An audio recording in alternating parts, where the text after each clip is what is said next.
제70화 유표의 죽음 제1장 한편 유비군에 대패하고 돌아온 하우도는 스스로 자신의 몸을 결박한 채 조조를 뵙고 땅에 엎드려 죽기를 청했다. 조조는 개인적으로 혈족의 일원인 하우돈의 묶인 줄을 손수 풀어주며 물었다. 어쩌다 이 꼴이 되었느냐. 제가 그만 제갈량의 속임수에 빠지고 말았습니다. 그러자 아군은 화공에 무참히 당했습니다. 하후돈이 자책감과 부끄러움에 울먹이자 조조는 이해가 가지 않는다는 표정으로 물었다. 너는 어려서부터 용병을 하였는데 좁은 곳에서는 화공에 대비하여야 한다는 것을 몰랐단 말이냐. 이전과 우금이 그 점을 언급하였으나 막상 깨우쳤을 때는 이미 늦었습니다. 이에 조조는 이전과 우금 두 장수에게 후한 상을 내렸다. 패장에게 상을 내리는 것은 극히 예외적인 조치였다. 자신의 패전에 대한 실수도 눈감아주겠다는 뜻이라 판단한 하후도는 용기를 다시 회복하여 말했다. 유비가 저처럼 창궐하니 참으로 걱정입니다. 어서 제거하지 않으면 안 되겠습니다. 내가 걱정해온 것도 바로 유비와 송권이야. 나머지 무리는 개의치도 않는다. 아무래도 안 되겠어. 차제에 강남을 쓸어버려야지. 조조는 즉시 영을 내려 50만 대군을 일으켰다. 그는 원정군을 10만 명씩 모두 5대로 나누어 편성하고 제1대는 조인, 조홍, 제2대는 장려, 장압, 제3대는 하후연, 하후돈, 제4대는 우금, 이전에게 맡기고 제5대는 조조 자신이 맡기로 했다. 이 밖에 허저를 절충장군으로 삼아 3천 군사를 이끌고 선봉을 서게 했다. 건한 13년 가을 7월 병오일을 출정일로 잡자 태중대부 공용이 제동을 걸었다. 유비와 유표는 모두 한나라 황실의 종친이니 가벼이 정벌해선 안 됩니다. 또 손권은 6군을 차지하고 있는 데다 장강이 가로막고 있어 역시 손에 넣기가 쉽지 않을 것입니다. 이제 승상께서 이런 명분 없는 군사를 일으키셨다가 천하에 신망을 잃을까 두렵습니다. 조조는 기분이 잡쳤다. 특히 명분 없는 군사란 말이 그의 비위를 상하게 했다. 유비, 유표, 손권은 모두 임금의 명령을 거스르는 신하들인데 어찌 토벌하지 않을 수 있겠는가? 또 역적을 토벌하려고 일으킨 군사가 어찌 명분 없는 군사란 말인가? 조조는 공용을 꾸짖어 물리치고는 엄명을 내렸다. 앞으로 출병을 반대하는 자가 있으면 반드시 목을 베리라. 공용은 승상부를 나오면서 하늘을 우러러 탄식했다. 지극히 어질지 못하니가 지극히 어진 이를 치니 어찌 패하지 않겠는가. 그런데 공교롭게도 이 말을 엿들은 사람이 있었다. 그는 금일의 법무장관에 해당하는 어사대부 칠여의 문객이었는데 우연히 승상부 앞을 지나가다 공용이 짓거리는 말을 듣고는 얼른 칠여에게 달려가서 알렸다. 칠여는 평소 공용으로부터 경멸을 당해온 처지였기 때문에 앙심을 품고 있었다. 이에 즉시 조조에게 공용을 탄핵하는 상소문을 승상부에 올린 뒤 조조에게 이렇게 덧붙였다. 공용은 평소에도 걸핏하면 버릇없는 농찌거리로 승상을 모독하였습니다. 그는 이빠른 소리하다 죽은 예형과 매우 가까웠습니다. 예형이 공용에게 공자님이 살아계신 것 같습니다라고 칭찬하면 공용은 예형에게 공자의 수제자인 아내가 다시 살아온 것 같구나라고 칭찬하였다고 합니다. 지난번 예형이 승상을 모욕한 것도 실은 공용이 시켜서 한 일이었습니다. 이런 대역부도한 자는 극형에 처해야 마땅합니다. 조조는 금일의 검찰총장에 해당하는 정의를 불러 명했다. 공용을 옥에 가두시오. 단순히 칠여의 발고 때문만은 아니었다. 공자의 24대 손으로 어려서부터 총명과 재기가 뛰어났던 공용은 가문학식, 문장, 제주면에서 자부심이 남달랐다. 공용은 기상이 높아 나라의 위난을 평정하는 데 뜻을 두었으나 재능이 모자라고 뜻만 컸기에 결국 성공하지는 못하였다는 자치통감의 기록에서 엿볼 수 있는 것처럼 북해태수를 역임할 때까지만 해도 반동 타견학군의 일원에 가담하기도 할 만큼 그 기상과 뜻이 컸던 인물이다. 특히 문장에 있어서는 당대 1급 문사로 건한 7자의 한 사람으로 분류된다. 문제는 넘치는 재기와 절제 못하는 입이었다. 당초 조정의 호분 중랑장으로 있다가 황건적의 소굴이었던 북해의 태수로 좌천되었던 것도 실은 사사건건 동탁에게 이빠른 소리를 했기 때문이다. 그 후 허도로 천도한 뒤 다시 조정에 복귀하여 태중대부가 되었으나 이번에는 임금 편에서 사사건건 조조를 비판하고 모욕하고 심지어는 조롱거리로 삼았다. 이 때문에 조조에게는 공용이 눈의 가시 같은 존재였는데 이번 치려가 올린 상소문을 보고 마침내 그를 제거하기로 마음먹은 것이었다. 정의가 보낸 사자가 공용을 붙잡으러 갔을 때 일화를 세설신어는 이렇게 기록하고 있다. 공룡이 붙잡히자 안팎에서 겁을 먹고 두려워하였다. 이때 공룡의 큰아이는 9살이고 작은아이는 8살이었는데 두 아이는 모치기 놀이를 하고 있었으나 놀라고 당황하지 않았다. 공룡은 자신을 잡으러 온 사자에게 이렇게 말하였다. 형벌은 내 한 몸에만 미쳤으면 좋겠어. 이 두 아이는 온전할 수 있겠지요. 그 소리를 들은 두 아이가 천천히 다가오며 이렇게 말하였다. 대인께선 새둥지가 엎어질 때 그 안에 있던 새알이 온전한 것을 보셨습니까? 그 후 두 아들도 잡혀갔다. 역시 그 아버지의 그 아들이라 할 만했다. 그로부터 닷새 후인 임자일에 공용은 두 아이를 포함한 가족들과 함께 처형되었는데 이때 그의 나이 56이었다. 공용의 시체가 저작거리에 내걸렸다. 이 모습을 보고 경조 사람 지습이 그 앞에 엎드려 통곡했다. 조조가 크게 노해 그를 죽이려 하자 순욱이 말렸다. 제가 들으니 지습은 늘 공용에게 공은 지나치게 강직해서 탈이요. 그게 바로 화를 부르는 길이라고 가나였다고 합니다. 이제 공용이 죽자 와서 온 것이니 의로운 사람입니다. 죽여선 안 됩니다. 조조는 그래서 지습을 살려주었다. 지습은 공용 부자의 시신을 모두 거두어 장사 지냈는데 뒷사람은 공용의 죽음에 대해 이렇게 읊었다. 공용이 북해군의 태수였을 때 호기는 무지개를 꿰뚫었었고 자리엔 손님들이 가득했기에 술독은 비어있는 날이 없었지. 문장으로 세상을 놀라게 했고 담소로 고위층을 조롱했던다. 사필은 그의 충직 기려야 하고 벼슬은 태중이라 적어야 하리. 공용이 죽자 조조는 순욱에게 허도를 지키라고 한 다음 원정군에 출동 명령을 내려 5개 군대의 군마를 차례로 출발시켰다. 제2장 이 무렵 형주의 유표는 병세가 위중해지자 사람을 보내 유비를 청했다. 자신이 죽은 뒤 어린 자식들을 부탁하려는 것이었다. 유비가 관우와 장비를 데리고 형주로 오자 유표가 말했다. 병이 뼛속까지 스며 죽을 날이 머지않았으니 자식들을 아우에게 부탁하네. 그들은 재주가 없어 아비의 어부리어 가지 못할 것이므로 내 죽거든 아우가 형주를 맡아 다스리시게. 유비가 눈물을 흘리며 절을 올리고 말했다. 제가 있는 힘을 다해 조카들을 도울 것입니다.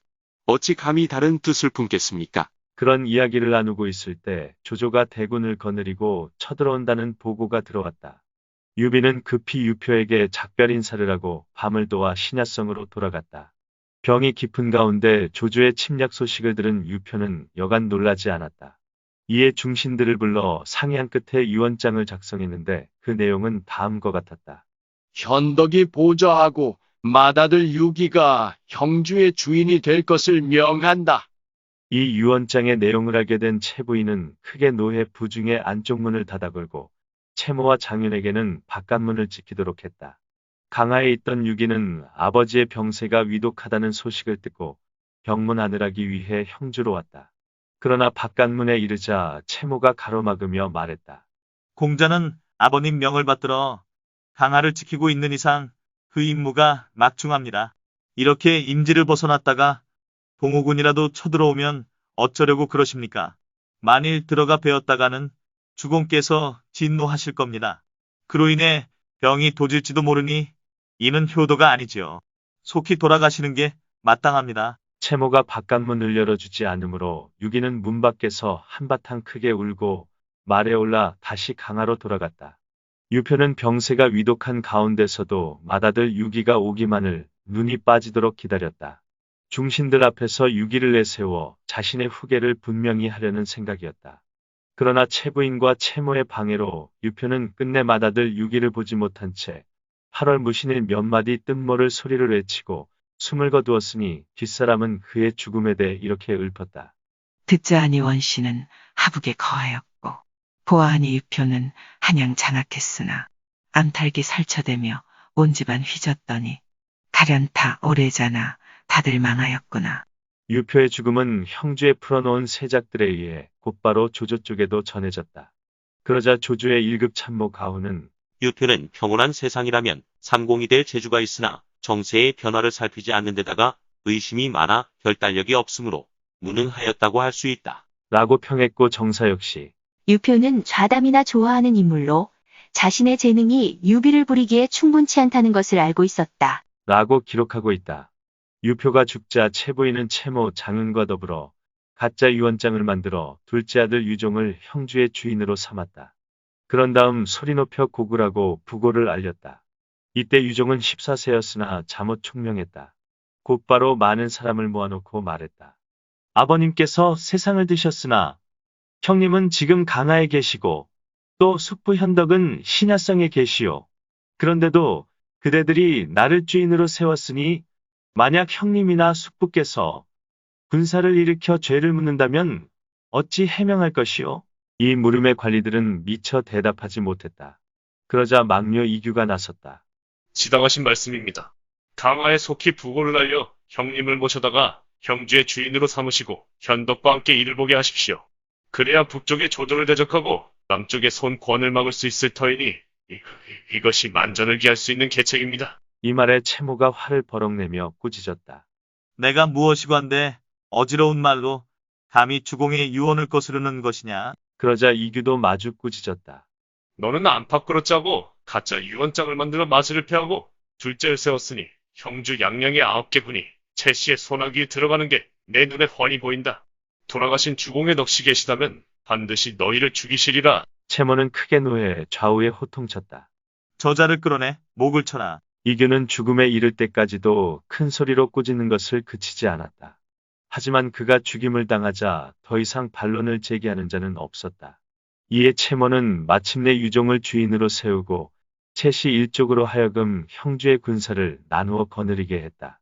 그리고 치중등이와 별가 유선에게 형주를 지키게 한 다음 자신은 채부인 유종과 함께 양양으로 옮겨 그곳에 머물며 유기와 유비를 방어하기로 했다. 유표의 관은 양양성 동쪽에 위치한 한양벌에 장사 지냈으나 유기와 유비에겐 끝내 부고를 알리지 않았다. 유종이 장사를 지내고 돌아올 때 조조가 대군을 이끌고 양양성으로 쳐들어온다는 보고가 들어왔다. 유종은 크게 놀라 책사괴월과 외숙 채모 등을 불러 대책을 논의했다.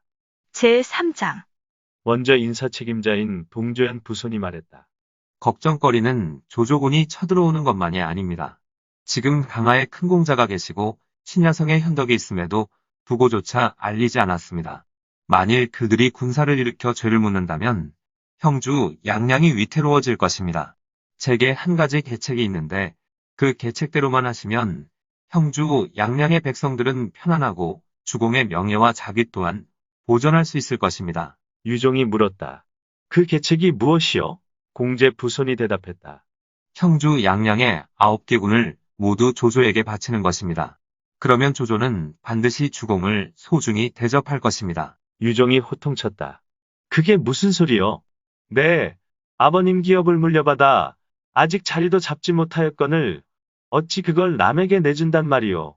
책사괴월이 말했다. 부공제의 말이 옳습니다. 지금 조조는 남북을 정벌하면서 조정에 이름을 내세우고 있으므로 주공께서 항거하신다면 불순종이 되는 것입니다.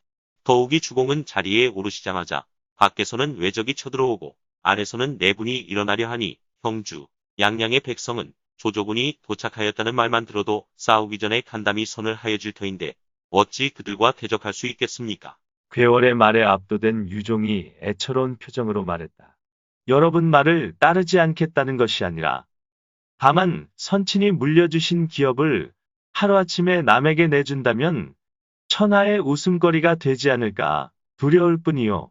그 말이 채 끝나기도 전에 한 사람이 당당한 모습으로 걸어 들어오며 말했다. 부공제와 그 이도의 말씀이 지당한데 어찌 따르지 않으십니까? 여러 사람이 보니 그는 유표의 상빈으로 있던 왕찬이었다. 사냥군 고평현 사람으로 자는 중선인데 얼굴은 비쩍 마르고 체격도 왜소하여 볼품이 없었으나 재주만은 놀라운 사람이었다. 어릴 적 중랑 채용을 찾아갔을 때의 일이다. 당시 한다하는 여러 벗들과 앉아있던 채용은 왕찬이 찾아왔다는 말을 듣자 신을 거꾸로 신고 달려나가 그를 맞아들였다. 이를 보고 벗들이 놀라 물었다. 채중랑이 저 아이만 유독 공경하는 이유가 무엇이요? 그러자 채용이 대답했다. 이 아이에게는 뛰어난 재주가 있고 나는 이 아이를 따르지 못하네. 그러니 어찌 소홀히 대접할 수 있겠는가? 당대 최고문 쌓인 채영의 입에서 나온 그 같은 말에 좌중이 모두 놀랐다. 왕차는 널리 보고 들은 것을 기억하는 데 있어 누구도 따라갈 수 없는 인물이었다. 일찍이 지나가다 한번 훑어보았을 뿐인 길가의 비문을 술술 암송했을 뿐 아니라 남의 바둑을 구경하면 그 바둑이 아무리 어지러워도 판이 끝난 다음 그대로 복귀했는데 돌 한 점 틀리지 않았다. 또 산수를 잘했고 그 문장이 절묘하여 당대 그를 따를 자가 없었다. 17세 때 황문시랑에 발탁되었으나 벼슬길에 나아가지는 않았다. 그 후 난리를 피해 형주 양양에 와 있다가 유표의 상빈이 되었던 왕차는 그날 유종에게 이렇게 물었다. 주공께선 스스로 헤아리시기에 조공에 비하여 어떠하다고 생각하시는지요? 그만 못하오. 조공은 군사가 강하고 장수들이 용맹스러운 데다가 지혜가 풍부하고 계략이 많은 자입니다. 하비에서 여포를 잡았고 관도에서 원소를 꺾었으며 농우에서 유비를 쫓아냈고 백랑에서 오한을 격파하는 등 그가 소탕하고 평정한 자가 이루 헤아릴 수 없을 만큼 많습니다. 이제 대군을 이끌고 형주, 양양으로 남하한다면 그 세력을 대적하기 어렵습니다.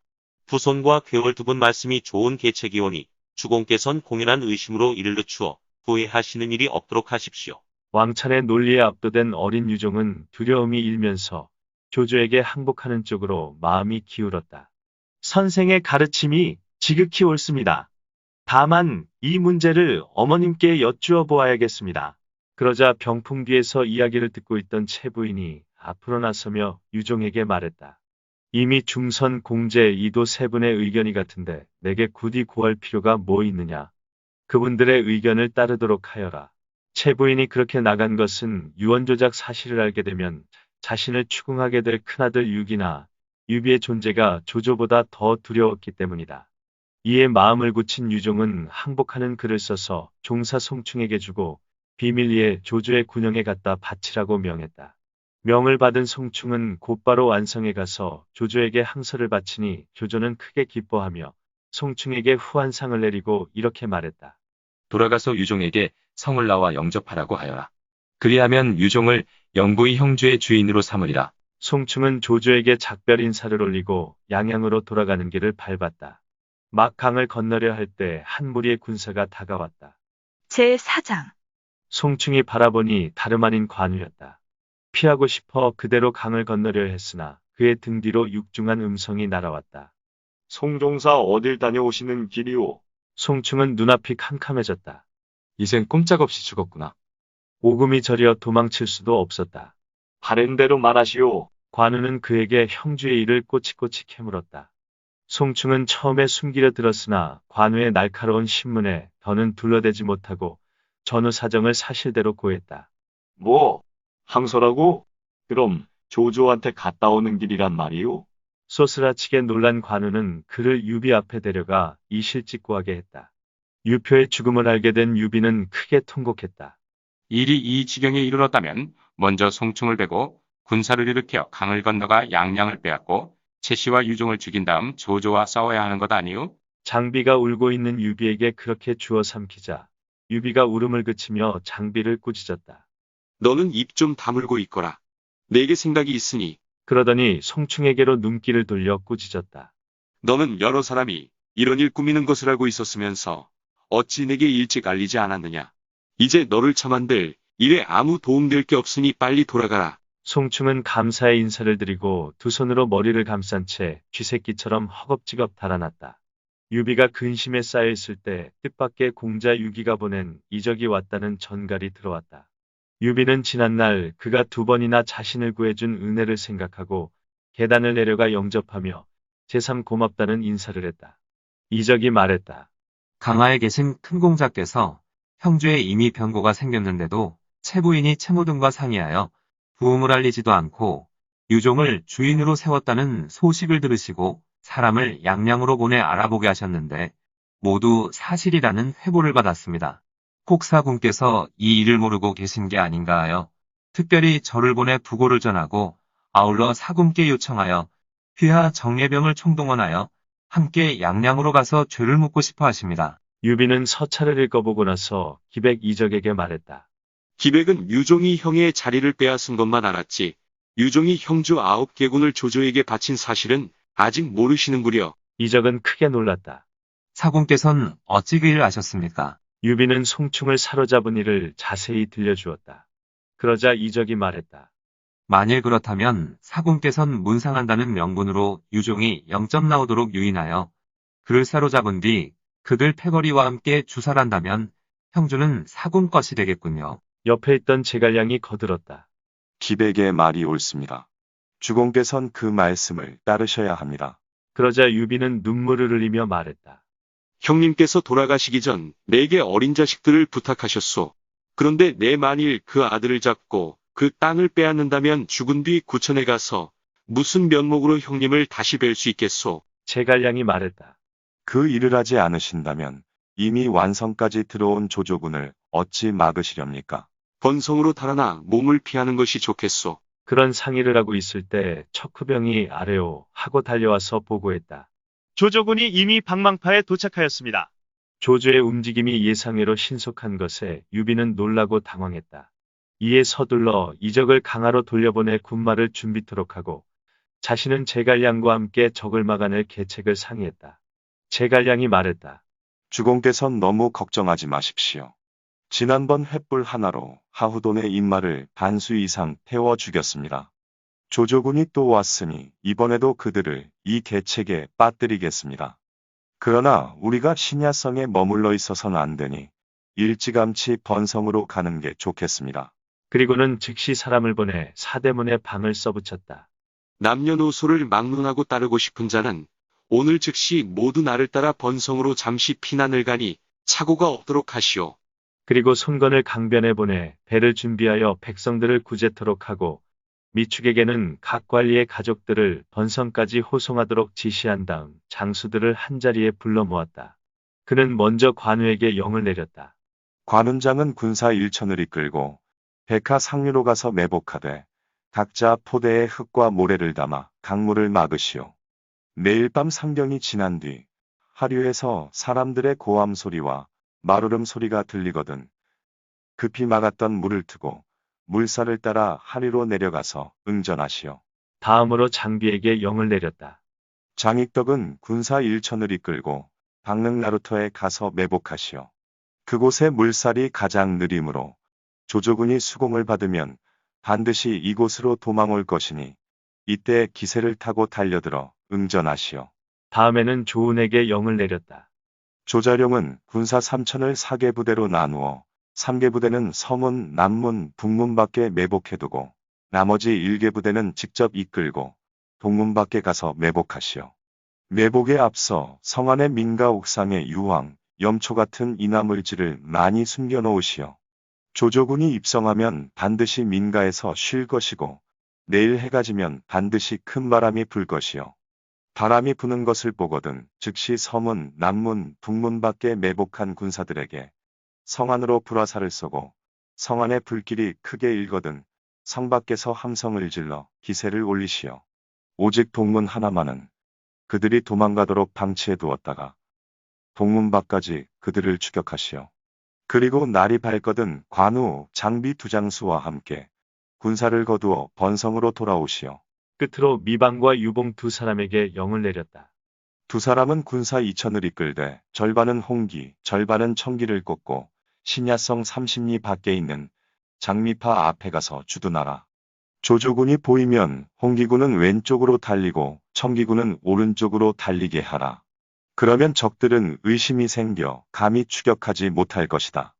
너희 두 사람은 갈라져 양쪽에 매복하고 있다가 성 안에 불길이 치솟거든 즉시 달아나는 적들을 추격하여 들이치면서 백하 상류로 가서 응전하라. 지난번 싸움에서 제갈량의 솜씨를 본 장수들은 이번에는 아무도 이의를 제기하지 않고 그가 지시한 대로 따랐다. 제갈량은 군사들을 떠나보낸 뒤 유비와 함께 높은 곳에 올라가 밑을 내려다보며 말했다. 주공께선 이제 승전보만 기다리시면 됩니다. 제5장 한편 허저의 3천 철갑군을 선두로 한 조인과 조홍의 전군 10만 군사는 거센 물살이 밀려오듯 신야성으로 쳐들어오고 있었다. 이날 정오 무렵 조조군은 장미파 언덕에 도착했다. 앞을 바라보니 한때의 인마가 모두 등에 청기와 홍기를 꽂고 있었다. 선봉장인 허저가 군사를 재촉하여 앞으로 나아가니 적장인 유봉과 미방이 군사를 4개 부대로 나누었다. 그러자 홍기와 청기를 꽂은 군사들이 각각 좌우로 달렸다. 이를 본 허저는 더럭 의심이 들었다. 그래서 고삐를 당겨 말을 세우며 외쳤다. 행군을 멈춰라. 앞에 복병이 있는 것 같다. 그리고는 혼자 말을 돌려 뒤에 오는 조인에게로 급히 달려가서 이 사실을 알렸다. 보고를 듣고 난 조인이 말했다. 이는 필시 우리 눈을 속이기 위한 가짜 군사이니 매복이 없는 게 틀림없다. 그러니 속히 군사를 전진시키라. 나도 군사들을 재촉하여 뒤따를 터이니. 이에 장미파 언덕으로 다시 돌아온 허저는 군사를 이끌고 앞으로 돌진했다. 숲까지 달려가서 살펴보았으나 어이된 셈인지 사람의 그림자도 보이지 않았다.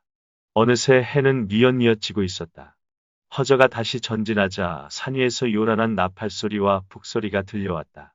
놀라 고개를 들어보니 산마루에는 수많은 깃발이 꽂혀 있고 그 깃발에 숲속에 2개의 일산이 펼쳐져 있는데 왼쪽 일산에는 유비가 오른쪽 일산에는 제갈량이 앉아 한가로이 술잔을 기울이고 있었다. 그 모습을 보자 허저는 화가 치밀었다. 너무도 자신을 깔보는 것 같았기 때문이다. 이에 그는 군사를 이끌고 길을 찾아 산으로 올라갔다. 한참 올라가자 산 위에서 통나무와 돌덩이가 마구 굴러떨어졌다. 더 이상 전진할 수 없게 된 허저가 군사를 돌리려 하자 이번에는 산 뒤편에서 함성이 크게 끌어올랐다. 길을 찾아 그들과 싸우려 하지만 이미 날이 저물었다. 그때 군사를 거느리고 도착한 조인이 허저에게 말했다. 저기 저렇게 나와 있는 것을 보면 신야성을 지키는 군사가 별로 없을 것이다. 날이 어두웠으니 우선 신야성부터 빼앗아 군마를 쉬게 하세. 알았습니다. 조인과 허저가 군사를 이끌고 성으로 다가가니 사대문이 모두 활짝 열려 있는 것이었다. 그래 성 안으로 돌입했으나 막는 자가 아무도 없었다. 성이 텅 비어 사람의 그림자도 보이지 않는 것을 보고 조옹이 말했다. 형세는 외롭고 개책이 궁하니 백성을 데리고 도망친 것이 틀림없습니다. 아군은 오늘 밤 여기서 머물다가 내일 아침 해가 뜨면 다시 진군토록 하시지요. 그러세. 조인이 허락했다. 이에 온종일 먼 길을 달려오느라 지치고 배가 고픈 군사들이 아무 집에나 들어가 밥을 짓는 동안 조인과 조옹은 관아에 들어가 편히 쉬고 있었다. 초경이 지나자 미친 듯이 바람이 불기 시작하더니 성문을 지키던 병사가 아뢰어하고 달려와서 보고했다. 성 안에 불이 났습니다. 조인이 말했다. 필시 밥을 짓던 군사들이 조심하지 않아 불씨가 튄 것일게야. 놀랄 것 없다. 그 말이 채 끝나기도 전에 급보가 잇따라 날아들었다. 서문, 남문, 북문에 모두 불길이 치솟고 있다는 것이었다. 그제서야 조인은 여러 장수들에게 말을 타라고 명했다. 이미 성 안은 온통 불길에 휩싸여 하늘과 땅이 모두 시뻘겋게 물들었다. 이날의 불은 전날 방망파에서 군량을 태울 때의 불보다도 훨씬 더 거셌는데 이를 두고 뒷사람은 다음과 같이 읊었다. 희대가농 조조가 중원을 지키다가 9월에 남정하여 한천에 도착하니 바람신이 노하여 신야성에 임하고 불의신이 내려와 하늘을 태우느나. 조인은 장수들과 함께 연기와 불꽃을 무릅쓰고 길을 찾아 달아났다. 동문 쪽은 불길이 솟지 않는다는 말을 듣고 급히 서둘러 동문으로 빠져나갔다. 군사들은 먼저 나가려다가 서로 밟고 밟히는 바람에 죽는 자가 수도 없이 많았다. 조인 등이 불구덩이를 막 빠져나와 한숨을 돌리고 있을 때 배후에서 큰 함성이 일더니 조은의 추격군이 들이닥쳐 일대 혼전이 벌어지게 되었다. 그러나 조인의 군사는 도망치기에 바빠 누구 하나 제대로 돌아서서 싸우려는 사람이 없었다. 한참 달아나다 보니 미방이 군사를 이끌고 달려와 또 한바탕 격전을 벌여야 했다. 크게 패한 조인은 겨우 길을 열고 달아났다. 그러자 이번에는 유봉이 또 한 무리의 군사를 이끌고 나타나 길을 막고 한바탕 휘저어 놓았다. 어느덧 사경이 되자 사람도 말도 모두 지쳐 쓰러질 지경이었다. 군사들은 반수 이상 머리를 그을리거나 불에 대었다. 백하강변까지 달아난 그들은 강물이 깊지 않은 것을 보고 기뻐했다. 물이 깊지 않다. 모두들 그대로 건너가라. 조인이 외치자 화공의 머리를 불태우고 이마를 그을리는 고통을 겪은 인마는 서로 앞을 다투어 강물로 뛰어들었다. 하류에서 사람들의 아우성과 말이 울부짖는 소리가 요란히 들려오자 상류에 있던 관우는 이때다 싶어 강물의 흐름을 막고 있던 흙푸대를 일시에 치우니 거센 물결이 하늘을 집어삼킬 듯 벌떡 일어서 하류를 향해 치달렸다. 이에 얕은 강물로 뛰어들었던 조조군의 입만은 거센 물살에 휩쓸려 빠져 죽는 자가 부지기수였다. 앞서는 화공에 놀라고 이번에는 수공에 놀란 조이는 무장수들과 함께 물살이 빠르지 않은 곳을 택해 가까스로 달아났다. 그렇게 하여 겨우 박릉 나루터에 이르렀을 때 갑자기 함성이 일더니 또 한 무리의 군사가 길을 막았다. 앞장선 대장은 다름 아닌 장비였다. 조관엄아, 어서 목숨을 내놓거라. 벼락 같은 장비의 호통에 조조군은 크게 놀랐다. 읽어주는 고품격 삼국지는 다음 화도 계속됩니다. 이번 이야기를 재미있게 읽으셨다면 좋아요와 구독을 눌러주세요. 그리고 작품을 해설하는 프롤로그도 꼭 읽어주세요.